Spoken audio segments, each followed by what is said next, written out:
보라, 그날 곧 내가 유다와 예루살렘 가운데에서 사로잡힌 자들을 돌아오게 할 때에 내가 만국을 모아데리고 여호사밧 골짜기에 내려가서 내 백성 곧 내 기업인 이스라엘을 위하여 거기에서 그들을 심문하리니 이는 그들이 이스라엘을 나라들 가운데 흩어버리고 나의 땅을 나누었음이며, 또 제비 뽑아 내 백성을 끌어가서 소년을 기생과 바꾸며 소녀를 술과 바꾸어 마셨음이니라. 두로와 시돈과 블레셋 사방아, 너희가 나와 무슨 상관이 있느냐? 너희가 내게 보복하겠느냐? 만일 내게 보복하면 너희가 보복하는 것을 내가 신속히 너희 머리에 돌리리니 곧 너희가 내 은과 금을 빼앗고 나의 진귀한 보물을 너희 신전으로 가져갔으며, 또 유다 자손과 예루살렘 자손들을 헬라 족쇄에게 팔아서 그들의 영토에서 멀리 떠나게 하였음이니라. 보라, 내가 그들을 너희가 팔아 이르게 한 곳에서 일으켜 나오게 하고 너희가 행한 것을 너희 머리에 돌려서 너희 자녀를 유다 자손의 손에 팔리니 그들은 다시 먼 나라 스밧 사람에게 팔리라. 여호와께서 말씀하셨느니라. 너희는 모든 민족에게 이렇게 널리 선포할지어다. 너희는 전쟁을 준비하고 용사를 격려하고 병사로 다 가까이 나와서 올라오게 할지어다. 너희는 보습을 쳐서 칼을 만들지어다. 낫을 쳐서 창을 만들지어다. 약한 자도 이르기를 나는 강하다 할지어다. 사면의 민족들아, 너희는 속히 와서 모일지어다. 여호와여, 주의 용사들로 그리로 내려오게 하옵소서. 민족들은 일어나서 여호사밧 골짜기로 올라올지어다. 내가 거기서 앉아서 사면의 민족들을 다 심판하리로다. 너희는 낯을 쓰라. 곡식이 익었도다. 와서 밟을지어다. 포도주 틀이 가득 차고 포도주 독이 넘치니 그들의 악이 크미로다. 사람이 많으며 심판의 골짜기에 사람이 많으며 심판의 골짜기에 여호와의 날이 가까우미로다. 해와 달이 캄캄하며 별들이 그 빛을 거두도다. 여호와께서 시온에서 부르짖고 예루살렘에서 목소리를 내시니니 하늘과 땅이 진동하리로다. 그러나 여호와께서 그의 백성의 피난처 이스라엘 자손의 산성이 되시리로다. 그런즉 너희가 나는 내 성산 시온에 사는 너희 하나님 여호와인 줄 알 것이라. 예루살렘이 거룩하리니 다시는 이방 사람이 그 가운데로 통행하지 못하리로다. 그날에 산들이 단 포도주를 떨어뜨릴 것이며 작은 산들이 젖을 흘릴 것이며 유다 모든 시내가 물을 흘릴 것이며 여호와의 성전에서 샘이 흘러나와서 시딤 골짜기에 되리라. 그러나 애굽은 황무지가 되겠고 에돔은 황무한 들이 되리니 이는 그들이 유다 자손에게 포악을 행하여 무죄한 피를 그 땅에서 흘렸음이니라. 유다는 영원히 있겠고 예루살렘은 대대로 있으리라. 다 같이 읽겠습니다. 내가 전에는 그들의 피 흘림 당한 것을 갚아주지 아니하였거니와 이제는 갚아주리니 이는 여호와께서 시온에 거하심이니라. 아멘. 기도하겠습니다. 하나님, 우리가 많은 고난을 당하고 또 환난을 당하지만 오늘 요엘서의 마지막 말씀에서 주님께서는 갚아주겠다고, 내가 너희의 원수를 갚고 내가 너희의 잃은 모든 것들을 갚아주겠다고 말씀을 하십니다. 하나님, 우리의 마지막이 이렇기 때문에 오늘 우리는 하나님께서 인도하시는 그 연단과 이 성화의 길을 걸어갈 수 있습니다. 하나님, 오늘도 갚아주신다는 주님의 음성을 듣고 오늘도 우리가 이 훈련의 길을 잘 걷고자 하오니 주여, 오늘도 하나님께서 갚아주신다는 것이 무엇인지 깨닫게 하여 주시고 이 소망을 가지고 오늘도 성화의 길을 걸어갈 수 있도록 은혜를 허락하여 주시옵소서. 주님, 오늘도 이 아침에 말씀하시면 듣겠습니다. 말씀하여 주시옵소서. 예수님의 이름으로 기도드립니다. 아멘. 네, 오늘은 우리가 요엘서를 묵상하는 마지막 날인데요. 이 마지막 날에 요엘서가 진짜 다루려고 하는 이 핵심 주제를 오늘 이 마지막 날 좀 다루려고 합니다. 여러분이 요엘서를 보시면 이스라엘 백성의 삶에 재앙이 임합니다. 그럼 여러분, 이 요엘서를 통틀어서 이 재앙의 핵심이 뭐라고 생각하십니까? 다른 게 아니고요, 하나님이 이 땅에 가난을 보내신 거예요.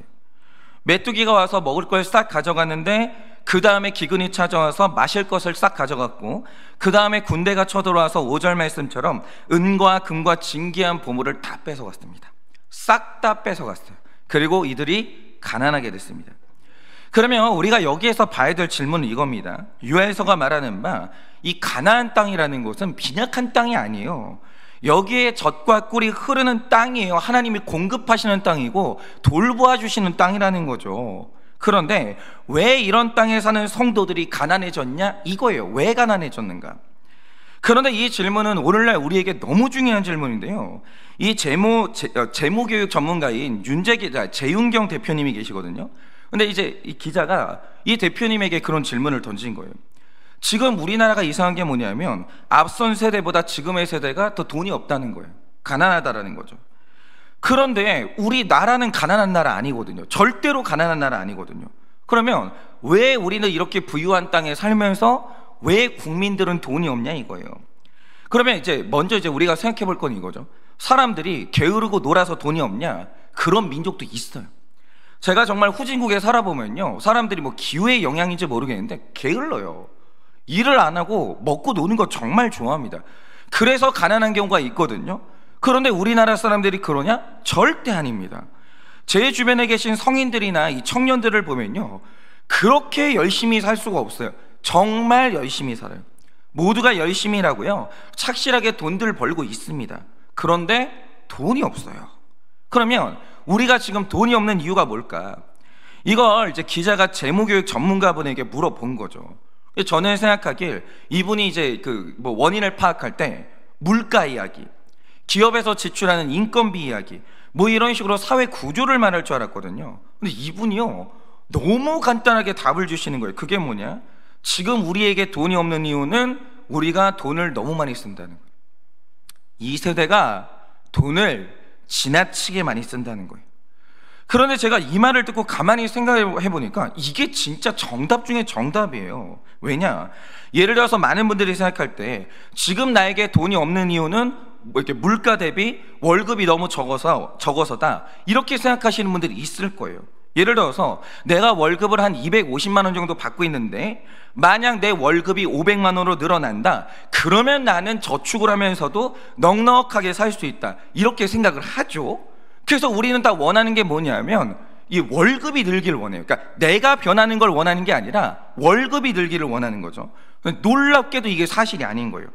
그러니까 단순하게 생각을 해봐도 작년 말에 우리나라 가계 빚 규모가 무려 1749조 8천억이었어요. 1749조 8천억 가계 빚이.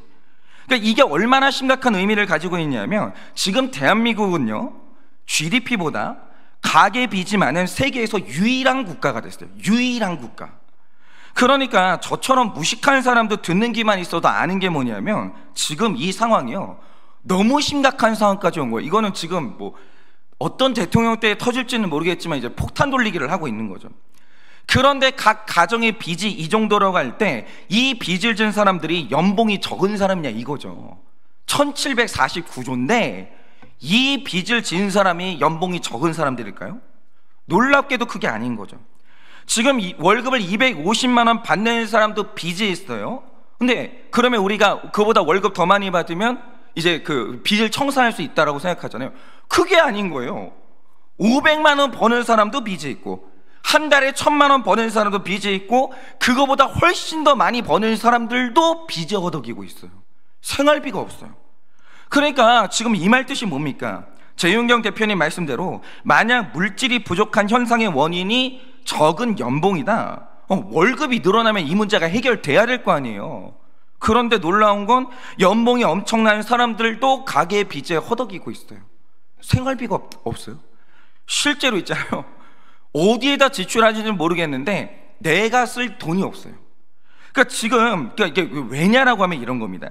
지금 우리나라의 계층이라는 게 모든 영역의 계층이 아주 정교하게 나눠져 있어요. 예를 들어서 시계 하나만 봐도요, 시계 만드는 회사들이 급을요 굉장히 정교하게 나눕니다. 그래서 이제 물건도 계급이 있고 학교도 계급이 있고 동네와 아파트도 전부 다 계층이 있어요. 계급이 있어요. 지금 우리나라는요 완전히 계급 사회예요. 그러니까 물질이 왕노릇하는 세상은요 계급이 있어요. 분명히 계급이 있습니다. 그런데 사람들이 돈을 번다, 그럼 제일 먼저 하는 게 뭐냐? 돈을 버는 만큼 윗단계 계급의 교육비를 지출하고 그 윗단계 아파트에서 살고 싶어하고 윗단계 옷을 입고 윗단계 음식을 먹으려고 해요. 그런데 그러다가 내가 낮은 단계 아파트로 이사가고 낮은 등급의 자동차를 타고 우리 애가 낮은 등급의 학군으로 학교를 다니게 된다, 난리가 나요. 자존심이 상하고 자존감이 떨어지고 내 신분이 완전히 바닥으로 떨어졌다, 견딜 수가 없어요. 지금 우리가요, 지금 이렇게 물질이 이제 왕노릇하는 세상이요, 계급이 있어요. 계층이 있고. 돈을 벌 때마다 사람들이 그 윗계급으로 올라가려고 난리를 치고 그 다음에 그 정도의 돈을 쓰기 시작하는 거예요. 그러니까 사람들이요 아무리 돈을 벌어도 소용이 없는 거예요. 언제나 내가 이제 예를 들어서 이제 월 1000만 원을 번다, 그러면 그 위에 계급이 또 있거든요. 그만큼 돈을 써야 되는 거예요. 그러니까 지금 이 세상이요, 돈을 벌잖아요. 세상에 그만큼 쓰게 만드는 구조를 만들어 놨기 때문에 분명히 돈을 벌고 있는데 돈이 없어요. 사람들이 미혹됐어요. 그러니까 내가 내 주제를 알고 아낄 수 있다. 그러니까 내가 지금 뭐 버는 것보다 조금 더 낮게 살 수 있다. 돈 벌죠. 돈 아낄 수 있죠. 근데 요즘 사람들이 허세라는 게요, 안 그래요. 바로 이게 우리나라에 형성된 굉장히 악한 구조인데, 만약 어떤 집에 부모가 이런 구조에 물들면 그 집은요, 경제적으로 파탄납니다. 돈 못 봅니다. 아무리 벌어도 다 나갑니다. 다. 그리고 목회자가 이 구조에 물들어서 교회 지출을 하기 시작하면요, 그 교회는요 파산해요. 아니 내가 급이 있는데, 아니 우리 교회 성도가 예를 들어서 막 500명 정도 됐다라고 하죠. 아니 내가 급이 있는데, 아니 자동차를 그 정도는 내가 타야지 목사가, 아니 집도 그 정도는 살아야지, 급을 따지는 거예요. 그럼 파산합니다. 파산하는 거예요. 그러니까 이제 지금 이 땅에 이제 형성된 이 장사꾼들의 이 노름이라는 게 대단하다라는 거죠. 그러니까 이 근본적으로 다른 나라는 모르겠고, 우리나라 경우에 돈이 없다라는 것의 근본적인 문제는 얼마를 버느냐의 문제가 아니라 버는 것보다 더 쓸 수밖에 없도록 설계된 이 세상의 구조와 그 구조에 설득되고 구조에 미혹되고 있는 우리의 문제라는 거예요. 그놈의 체면, 더 좋은 거, 더 좋은 거, 더 맛있는 거, 더 고급스러운 거, 여기에 완전히 미혹돼가지고 우리 돈이 줄줄줄 새고 있다는 거예요. 여러분, 성경은요 절대로 돈에 대해서 적대적이지 않습니다. 디모데전서 6장 10절을 보면요, 돈에 대한 사랑이 일만하게 뿌리라고 했지 돈이 일만하게 뿌리라고 말하지 않아요. 사랑하는 게 일만하게 뿌리인 거예요. 예를 들어서 지금 저희 교회 근처에서 이 전철 공사가 이제 한창 지하철 공사가 진행 중이거든요.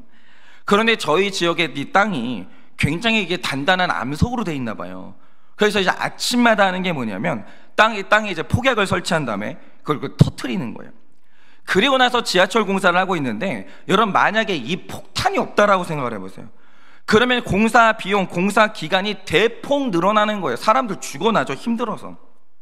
그러니까 보세요, 누가 생각해도 폭탄이 대단히 위험한 물건 맞는데 이걸 이렇게 잘 사용할 수만 있다면 건설 현장에서 이거보다 좋은 물건이 없는 거예요. 통제만 가능하면.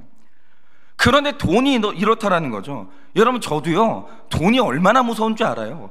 제 자신이 돈이 얼마나 약한지 알고요, 돈이 얼마나 무서운 위험한 건 줄 압니다. 그런데 이 땅에서 돈보다 중요하고 돈보다 좋은 게 없어요. 이거만큼 유용한 게 어디 있냐라는 거죠. 그러니까 저도 그럴 주제가 못 돼가지고 제가 못 도와드리고 있지만, 제가 교회에 있다 보면요, 알지 못하는 지역의 교회들이요 편지를 보낼 때가 있어요. 그러면 100% 교회들이 보내는 편지의 내용이 뭔지 아십니까? 물질이 없어서 힘들다는 거예요. 그런데 그 힘든 문제, 각 교회의 문제를 해결하는 길이 뭐겠습니까? 이건요, 기도할게요, 너무 힘드시겠어요? 말로 해결되는 문제가 아니에요. 돈 있어야 돼요. 돈 있으면 해결되는 거예요. 그렇지 않습니까? 여러분, 누가 말해도 돈은요 우리 인생에서 가장 중요한 자원이기 때문에 하나님이 가장 무섭게 책망하는 죄 중에 하나가 뭡니까? 마태복음 25장에 나오는 돈 관리에 실패하는 거예요. 재정 관리에 실패하는 거. 악하고 게으른 종이라는 소리를 들어요. 여러분, 사람이 악하고 게으르잖아요. 돈 관리 반드시 실패합니다. 돈이 얼마나 중요하냐면, 돈 관리를 하려면요 선하고 부지런해야 돼요.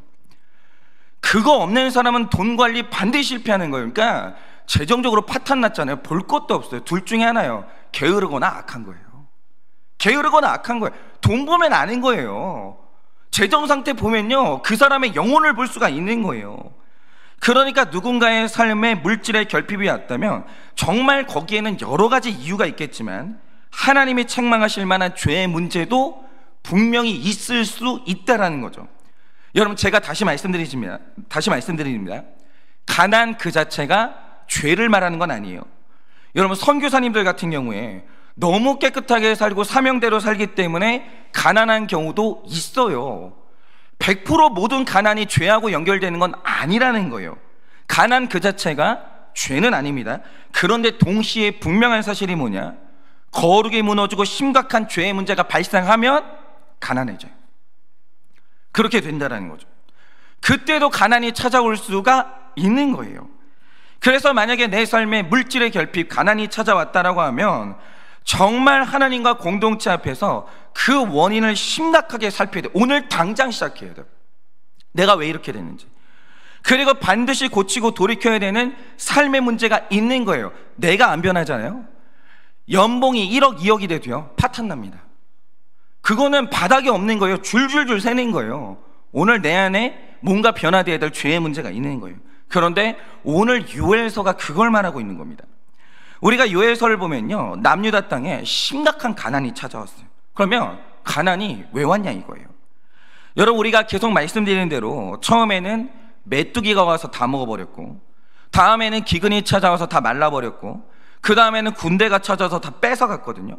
그러면 우리가 큐티를 하면서 띵크해야 되는 게 이겁니다. 이 메뚜기와 기근과 군대가 의미하는 게 뭐냐라는 거예요. 지금 뭐가 우리 돈을 긁어먹고 있거든요. 뺏어가고 있거든요. 돈이 말라버리고 있거든요. 뭐가 지금 우리 삶에 메뚜기가 들어온 거고, 기근이 찾아온 거고, 군대가 온 거예요. 뭐냐라는 거죠, 그게. 여러분, 이걸 알려면요, 요엘서 1장을 보면서 하나님이 이 메뚜기 떼와 군대를 왜 보내는지 그 이유를 알아야 되는데요. 자, 요엘서 1장 5절을 보면 이렇게 말합니다.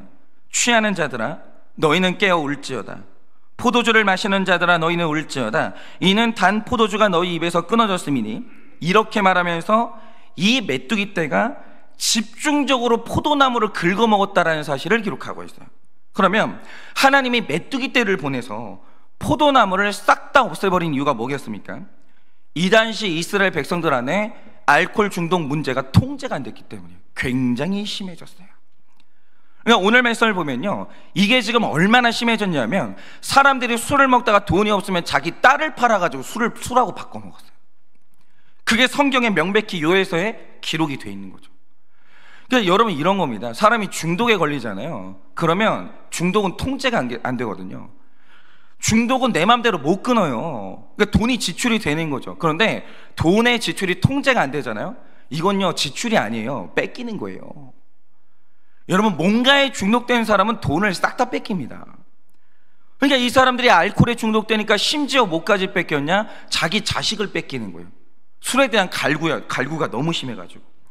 그리고 요엘서 2장으로 넘어가면 2장 2절이 기록하는 것처럼 많고 강한 백성, 다시 말해 군대가 몰려오거든요. 그리고 은과 금과 보물들을 싹 다 가져갑니다. 그러면 하나님이 군대를 보내시는 이유가 뭐였습니까? 우리가 어제 나눴었죠. 2장 12절 말씀처럼 하나님이 군대를 보내시고 이스라엘 백성들에게 외치는데 돌아오라 돌아오라고 하는 거예요. 그러니까 이스라엘 백성들의 삶에 군대가 쳐들어온 이유가 뭐냐면 이들이 지금 어딘가로 빠지고 도망간 거예요. 지금 어딘가로 가버린 거예요. 그럼 이 말 뜻이 뭡니까? 지금 이들이요, 우상에게 완전히 마음을 뺏겼어요. 완전히. 그러니까 여러분 보세요. 지금 남유다 땅에 가난이 찾아왔는데 이유는 남유다 백성들의 삶에 재산을 먹어버리는 메뚜기 떼와 군대가 찾아왔기 때문이에요. 그러니까 이 땅에 메뚜기 떼와 군대가 버티고 있는 이상 아무리 농사가 풍년이고 집에 물질을 쌓아놔도 전부 뜯어가요. 그러니까 줄줄줄 흘러버리는 거예요. 그러니까 가난해질 수밖에 없는 거예요. 메뚜기 떼고 군대가 있는 이상 돈을 아무리 많이 버는 게 아무 소용이 없는 거예요. 그냥 다 뺏기는 거죠. 그런데 내 재산 지금 뺏어가고 있는, 이거 긁어가고 있는 메뚜기와 군대가 상징하는 게 뭐냐? 바로 그게 중독하고 우상이라는 거예요. 제가 분명히 말씀드리지만 어떤 사람의 삶을 중독과 우상이 지배했다? 그 사람은 가난을 피할 길이 없고 돈 뺏깁니다. 돈 뺏겨요. 지금 우리 젊은이들 중에 왜 그런 분들이 있잖아요. 월급 받으면 월급 받는 즉시 잠시 통장에 머물렀다가 싹 다 나가는 거예요. 어디 있었는지 기억이 안 나는 거예요. 다 빠져나가는 거예요. 그럼 내가 기억도 안 나는데 돈이 이렇게 빠져나가는 이유가 뭐냐? 지금 우리 내면 안에 군대하고 메뚜기가 들어온 거예요. 이거 못 피해 다 뺏기는 거예요. 그러면 메뚜기 떼와 군대가 되어서 가장 먼저 내 돈을 긁어가게 되어 있고요, 다 뺏기는 거예요. 예를 들면 이런 거죠. 제가 예전에 시사직격이라는 프로를 보다가 이 도파민 중독이 얼마나 무서운지를 보게 됐는데, 우리가 이제 뭔가 이제 중독된다라고 할 때 중독의 본질이 뭐냐면 이 보상심리예요. 보상심리. 이 보상이라는 심리에 문제가 있는데, 말하자면 이런 겁니다. 우리가 사는 이 땅은 천국이 아니기 때문에 괴로운 일이 많기는 하지만, 그런데 여기는 또 지옥이 아니에요. 그래서 하나님의 뜻대로 착실히 사는 사람들에게는 하나님이 보상이라는 기쁨도 준비를 하셨어요. 그런데 하나님이 정하신 바, 사람이 보상이라는 기쁨을 누리는 하나님이 정하신 방식이 뭐냐? 과정이 있어야 돼요. 사람이 땀 흘려서 열심히 운동하면요, 건강과 근육이라는 보상을 받아요. 그렇게 되는 거죠. 사람이 정직하게 열심히 일하다 보면요, 소득이라는 보상을 받습니다. 성실하고 정직하게 살면 사람들에게 인정이라는 보상을 받는 거예요. 큐티도 마찬가지입니다. 말씀의 깨달음의 기쁨이라는 보상이 있거든요. 어느 날 내 삶이 말씀에서 해석되는 보상이라는 게 있어요. 신앙생활하면 그 보상을 어떻게 받아요? 어떻게 받습니까? 갑자기 잠자다 보면 꿈에서 막 하나님이 말씀하십니까? 죄송한데 그게 기복신앙이에요. 그러니까 무속신앙이라고요. 그런 거는 없어요. 말씀 펴시고요, 펜 준비하시고요, 엉덩이 딱 붙이고 앉아가지고 30분 이상 투자하셔야 돼요. 집중하시고요, 읽으세요. 노력해가지고 도대체 이 말씀의 뜻이 뭔지, 내 삶하고 어떻게 연결되는지 머리로 고민하시고 띵크하시라고요. 여러분, 큐티는요 빡센 거예요. 큐티 즐거운 거 아니에요. 큐티 재밌는 거 아니에요. 원래 큐티가 빡센 거예요. 큐티는 머리로 하는 거 아니고 가슴으로 하는 거 아니에요. 엉덩이로 하는 거예요. 얼마나 힘든데요. 그런데 그 과정을 거치잖아요. 깨달음의 보상이 오는 거예요. 이게 바로 하나님이 만드신 보상의 과정이라고요. 여기 못 벗어나요, 아무도. 그런데 이런 방식으로 보상을 받는다? 그리고 우리 삶이 건강해지고요, 건강하게 받는 보상 안에는 어떤 부작용도 없어요. 어떤 부작용도. 그리고 이런 식으로 우리가 보상을 받을 때 우리는 하나님 앞에 감사하게 되는 거죠. 그런데 문제는 사탄이 예수님을 유혹한 것처럼 돌이 떡이 되게 하는 너무나 쉬운 보상의 길이 지금 이 땅에 널려 있어요. 예를 들어서 여러분 이렇게 한번 생각을 해보세요. 어떤 사람이 근육을 만들고 싶다, 얼마나 고생하는 줄 아십니까? 저희 교회에도 헬스 트레이너 있거든요. 완전 헬스 트레이너는요 도시의 이 수도사들이에요. 못 먹어요. 땀 흘려요. 얼마나 힘든지 아십니까?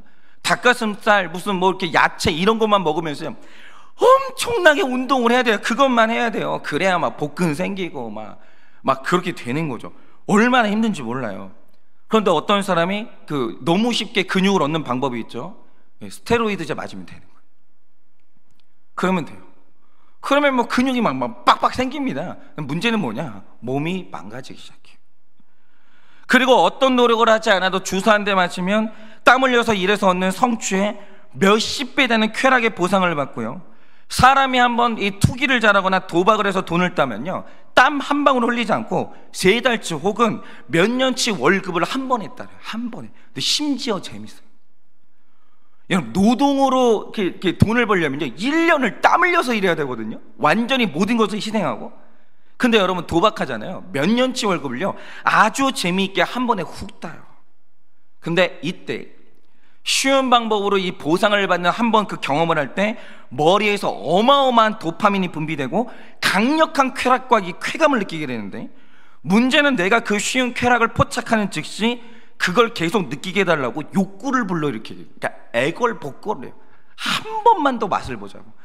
나 힘들어 죽겠으니까 그냥 한 번만 좀 편한 길 가자고 이 뇌가요 애걸복걸해요. 이게 너무 강력해요. 마약이 그래서 무서운 거예요. 마약 한 번 해가지고 엄청난 쾌락을 느끼잖아요. 뇌가 그걸 못 잊어요. 제발 그거 한 번만 더 하자고, 한 번만 더 하자고 애걸복걸을 하는 거예요. 정말 강력한 거죠. 그래서 사람이 몇 번 쉬운 쾌락을 위해서 마약을 하고 도박을 하면 만족감을 담당하는 이 보상 중추가 망가져요. 도파민이 너무 많이 분비돼가지고. 그러니까 이렇게 생각하시면 돼요. 이 마약에 중독된 사람들이 이 도파민 이 과다 이 분비 때문에 망가지거든요. 뇌가. 그건 다 아시죠? 도박 중독도 망가지고요, 게임 중독도 뇌가 망가져요. 생각의 문제가 아닙니다. 뇌가 망가지는 거예요. 도파민이 과도하게 이제 분비돼가지고. 그래서 사진을 찍어보잖아요. 중독된 사람의 뇌는요, 이 도파민이 중독되는 이 부분이 빨갛게 부어있어요. 뇌가 망가져요, 뇌가. 그래서 일어난 일이 뭐냐? 어느 날 200만 원 월급을 받기 위해서 열심히 일하고 있었어요, 평소처럼. 근데 갑자기 어떤 생각이 드냐? 내가 고작 이 돈 벌자고 이 짓을 해야 되나? 이 생각이 들어요, 갑자기. 근데 이 생각이 드는 이유가 뭐냐면 생각이 달라진 게 아니에요. 여러분, 그걸 아셔야 돼요. 생각이 달라진 게 아니고요, 뇌가 망가진 거예요. 의사가 하는 말이 그거예요. 그러니까 시사직격에서 말한 게 뭐냐면, 사람이 어느 날 있잖아요, 현타가 올 때가 있어요. 아니, 도박을 한 번에 하면 한 몇 년치 월급을 따는데 내가 고작 200만 원 벌자고 이 짓을 하고 있어야 되나? 이 생각이 드는 이유가 뭐냐면 지금 뇌가 망가지신 거예요. 치료받아야 돼요. 뇌가 망가진 거예요. 뇌가 더 큰 자극을 받기 원하고 쉬운 길 가기 원하는 그 방식으로 뇌가 망가져 버린 거예요. 제가 이걸 보고 깜짝 놀란 거예요. 저는 이게 사고방식의 문제인 줄 알았거든요. 그래서 만약에 이제 설득해가지고 생각을 바꾸면 돌아오는 줄 알았어요. 그게 아니라 뇌가 망가진 거예요. 치료를 받아야 돼요. 이거에 제가 놀란 거예요. 그러니까 이제 드는 생각이 뭐냐, 뇌가 망가지면 이 돈 한 방에 딸 수 있는데 정상적인 사람은 이런 사고방식을 안 해요. 뇌가 망가지니까 이 돈을 한 방이면 딸 수 있는데 내가 왜 한 달 내내 이 짓을 하나? 이 생각으로 간다는 거예요.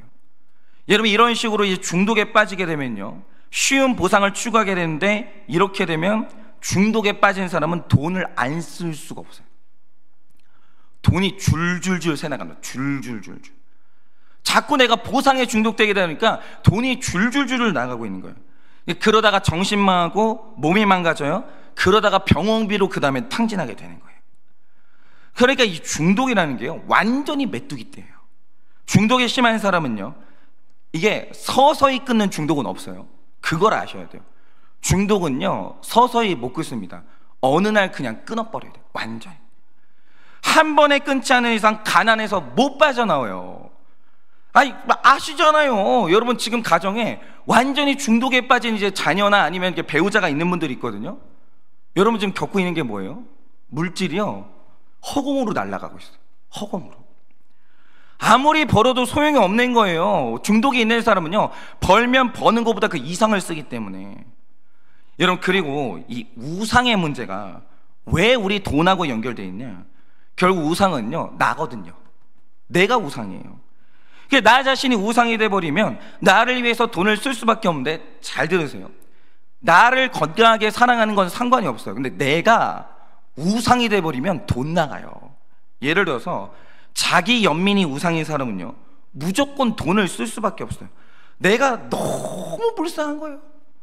어릴 때 예를 들어서 내가 못생겨가지고 너무 괄시를 당했던 내가 너무 불쌍한 사람이 있어요. 그게 이 감정이 우상이 된 사람이 있어요. 성형수술로 돈 다 나가요. 다 나가요. 아유, 나는 일을 너무 힘들게 해가지고 세상에서 내가 제일 불쌍한 사람이 있어요. 아니거든요. 그 사람 빼고 다들 쉽게 벌어서 이게 일해가지고 돈 버냐? 아니에요. 자기가 제일 힘들게 돈 버냐? 아니에요. 세상 사람 다 힘들게 돈 벌어요. 안 그러는 사람 없어요. 그런데 내가 우상이 돼가지고 내가 너무 불쌍한 사람이 있어요.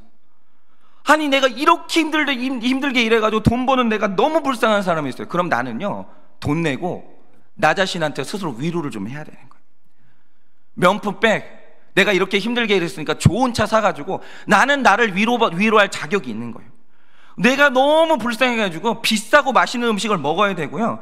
요즘 젊은 세대는 이거 진짜 심각한데, 직장에서 시달린 내가 너무 불쌍해가지고 2박 3일 혹은 3박 4일 여행에 100만 원, 200만 원을 태워버려요. 무슨 유럽 여행을 다닌다고 해서 500만 원을 태워버려요. 400만 원을 태워버리고 열흘 만에 400을 태우는 거예요. 이게 정상적인 사고 구조인 줄 아십니까? 절대로 아니에요. 절대로. 아니, 돈을 뭐 재벌로 벌면 뭐 그래도 되죠. 아니, 무슨 서민이 아니 무슨 뭐 열흘 만에 400을 태워요. 그게 완전히 자기가 우상이 된 거예요. 여러분, 이렇게 되잖아요. 내가 우상이 되잖아요. 돈을 아무리 써도요, 자기 연민이 우상인 사람은 죄책감이 전혀 없어요. 나 이렇게 불쌍한데 위로 좀 받으면 안 되냐고. 이게 이렇게 나오는 거예요. 그리고 예를 들어서 이런 거죠. 자존심이 우상이 된 분들이 있습니다. 이 사람들도 돈 써야 돼요. 여러분, 이게 이런 거죠. 돈이 있는데 왜 안 써요? 써야죠. 그런데 이 문제는 뭐냐면, 정상적인 삶이라는 게 뭐냐면 돈이 없으면 안 써야 되는 거예요. 자존심보다 돈이 중요해요. 돈 벌 수 있다면 자존심 버려야죠. 돈이 얼마나 중요한데. 돈 없잖아요. 자존심이고 뭐가 안 써야 되는 거예요. 맞잖아요. 여러분, 내가 돈을 법니다. 50평 아파트에서 살아야죠. 돈 있으면. 뭐하러 좁은 집에서 살아요. 돈 있는데. 돈이 없다, 25평 아파트에서 살면 되는 거예요. 그것도 아니면 17평, 그것도 아니면 빌라에서 살면 되죠. 돈이 있으면 꼭대기에서 사세요. 펜트하우스에서. 그게 아니면 1층 반지하도 내려갈 수 있는 거죠. 왜 안 돼요? 왜 안 돼요? 돈이 얼마나 중요한데. 자존심이 뭐가 중요해요? 불편해도 되는 거죠. 그런데 체면이, 자존심이 우상이 되는 사람들은 그게 안 돼요. 이게 죽었다 깨어나도 안 돼요. 돈이 없어도 나는 기죽으면 안 되는 사람이기 때문에, 돈이 없는데 자존심이 우상인 사람들은 오히려 더 비싼 양복을 입어요. 비싼 시계를 차요. 돈이 없으면 없을수록 비싼 차를 타고, 돈이 없는데 길을 쓰고 넓은 아파트 유지하면서 버티고 살아요. 월세를 은행 이자를 120만 원, 200만 원, 300만 원 펑펑 써가면서 굳이 좋은 아파트에서 버티고 살아요. 왜요? 자존심이 이상해서. 여러분, 이렇게 악한 내가 우상이 되면요, 그 우상을 숭배하니라 돈이 줄줄줄 새요. 줄줄줄 새요. 그리고 나서 나중에 돈이 없잖아요. 회사 욕을 하는 거예요. 내가 이렇게 열심히 했는데 돈을 안 준다는 거예요. 나라가 날 위해 뭘 했냐라는 거예요. 천만의 말씀입니다. 그런 경우에 가난은요, 나라도 구제를 못해요. 밑바닥이 없는데 어떻게 채울 거예요? 그러니까 사람이 분명히 많이 버는데 하나님께 드릴 것도 없고 이웃과 나눌 것도 없다. 그 이유가 뭡니까? 필경 그 안에 중독이 있거나 악한 죄성이 우상이 됐거나 둘 중 하나예요. 그런데 바로 이게 내 안에 침투한 메뚜기 떼와 군대라는 거예요. 그래서 요엘서가 말하는 게 뭡니까?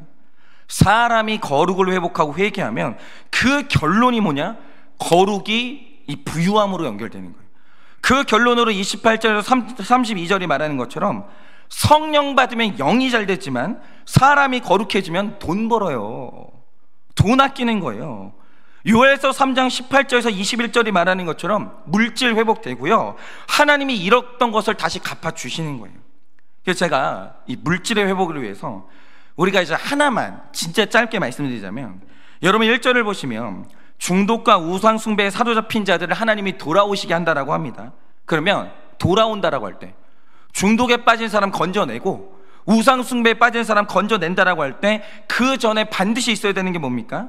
2절 말씀처럼 여호사밧의 골짜기에서 이 죄를 심문하는 일이 반드시 있어야 되는 거예요. 그러면 여기에서 여호사밧의 골짜기가 뭡니까? 여호사밧이라는 말의 뜻이 여호와의 심판이라는 뜻인데, 우리 삶에는요, 나의 중독과 체면을 신문해서 발각하고 그것을 죽이는, 적용을 시켜주는 여호사밧의 골짜기가 있어야 되는 거예요. 당신이 이런 중독이 있다고. 근데 가만히 보니까 당신 지금 자기 연민에 빠져있고 자기 체면이 우상이 됐다고. 이거를 적발해주고 심판해주는 여호사밧의 골짜기가 무조건 있어야 되는 거예요. 첫째는 그게 병원이고요, 병원 가야 돼요. 자꾸 나는 통제할 수 있다 이런 말 하지 마시고, 통제 안 되잖아요. 못 끊잖아요. 중독이라고요. 병원 가셔가지고 적발해야 돼요, 이 여호사밧의 골짜기에서.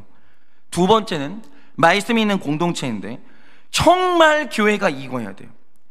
여러분, 우리 삶의 물질의 어려움은요, 거룩이 무너진 게 진짜 큰 원인이거든요. 이 공동체가 각 가정에 침투한 메뚜기와 군대를 발견해 줘야 되는 거예요. 이 가정에 이런 문제 있다, 저런 문제 있다. 일단 체면이 우상이 된 사람이 목장에 와서 우리 재정적으로 파탄 났다 이런 오픈을 할지는 모르겠어요. 그 사람들은 오픈도 안 하거든요.